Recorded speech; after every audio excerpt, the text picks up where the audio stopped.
This and the next few videos are possibly the most important part of our course. They introduce a way for you to 1. Interpret what the people around you are saying and doing in a disagreement, dispute or conflict, and 2. Prepare responses which are positive and under your control. This diagram shows the Thomas Kilmann instrument and was developed in the 1970s. The labels can be different. Here we will compare what is most important in this situation. Is it the outcome or our relationship with the others involved? We'll quickly look at all 5 options or conflict handling modes, and then we'll later go into more detail. We can all respond to confrontation in these ways. 1. Avoiding. I lose, you lose. 2. Competing. I gain, you lose. 3. Accommodating. I lose, let you gain. 4. Compromising. We both lose a bit, both gain a bit. And 5. Collaborating. I gain, you gain. I deliberately use the word gain here rather than win. We know that disagreements, disputes and conflicts can happen only when there's a relationship between at least 2 people. Relationships tend to last over time, and in that time the balance of who is gaining and who is losing can change, so it can be hard to spot an obvious winner over time.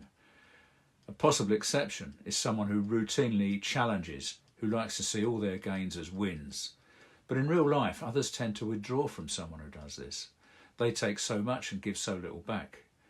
Driving people away is hardly a long-term win. There's no right or wrong way to respond to a disagreement, dispute or conflict. Each one of these positions can be helpful in the right circumstance, and each can make the situation worse. Sometimes people use labels such as challenger and compromiser to talk about people who might regularly display these modes. I don't do that because it can encourage us to stick labels on others. Oh, he's such a compromiser. When really the modes are best thought of as different tools to use as needed. Anyone can use any of the 5 conflict handling responses or modes, and nobody has one single response to every difference of opinion or challenge, although some people might prefer a particular response in similar situations. So a manager who is routinely competing with their staff could be naturally accommodating when dealing with their young child. Or someone who is known for collaborating might choose avoiding when it comes to working with a particular person or group. It's this ability to choose which mode to use that is so powerful when dealing with a disagreement, dispute or conflict. In the next sessions, we will take a closer look at the 5 responses or modes, the clues that they can give you about the other people involved in a confrontation, and how you can use them to help you work towards a positive outcome for your disagreement, dispute or conflict. We'll go a bit deeper into each mode, look at how it can be used in positive and negative ways, and suggest how to work with people who are using different modes in a disagreement, dispute or conflict.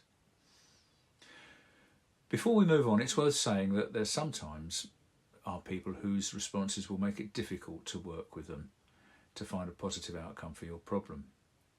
If that happens, it's a good opportunity to ask for the help of an independent and impartial mediator, such as one of Newport Mediation's conflict resolution specialists.